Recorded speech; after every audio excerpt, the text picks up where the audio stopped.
গভীর রাত। শহরে তখন হঠাৎ ঝড় বৃষ্টি শুরু হয়েছে। জানলার কাছে জল পড়ার শব্দ, দূরে কুকুরের ডেকে ওঠা, সব মিলিয়ে একটা ভয়ঙ্কর পরিবেশ। হোটেলের ছোট ঘরে বসে অর্ণব মোবাইলে ইউটিউব স্ক্রল করছে। হঠাৎ ফোনে বেজে ওঠে অচেনা নাম্বার। হ্যালো, কি বলছেন? অর্ণব, তোর সময় শেষ। আজ রাত 12টার পর তুই আর বাঁচবি না। কে বলছেন? কে বলছেন? বাজে মজা করবেন না। অর্ণব প্রথমে ভাবে হয়তো বন্ধুদের কেউ প্র্যাঙ্ক করছে, আবার মোবাইলে মন দেয়। কিন্তু ঠিক 2 মিনিট পর আবার সেই একই নাম্বার থেকে কল আসে। শোন, তুই কে সেটা বল, না হলে পুলিশে দেবো। বলি দেখ, 12টা বাজলেই দরজা খোল। কে? কি চাই তোর? এবার অর্ণব সত্যি আতঙ্কিত হয়ে পড়ে। তাড়াতাড়ি নিজের বন্ধু রাহুলকে ফোন করে।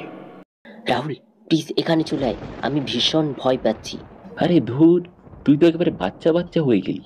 ভূতরুত বলে কিছু নেই, আমি আসছি। প্রায় 10 মিনিট পর রাহুল অর্ণবের ঘরে পৌঁছায়। এই জন্য আমাকে ডেকেছিস? এই ফোন কলের জন্য? এ তো কারো বাজে মজা।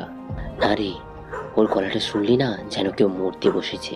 ঠিক আছে, যদি কল আসে আবার, তাহলে আমি ধরবো। দেখি কাকে ধরতে পারি। ঠিক সেই সময় আবার ফোন বেজে ওঠে। এবার রাহুল ধরে। হ্যাঁ, কে বলছেন? তুমি বাঁচাতে পারবে না, ওর সময় শেষ। কে তুই? নাম বল, না হলে পুলিশে দেবো। অর্ণব আর রাহুল দুজনে স্তব্ধ। কে হতে পারে? কেন এ কথা বলছে? রাহুল, আমি মনে হয় মরে যাব।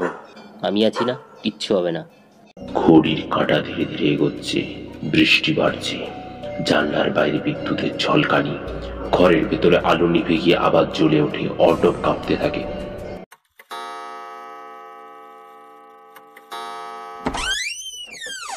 কে? কে ওখানে? কেউ নেই তো।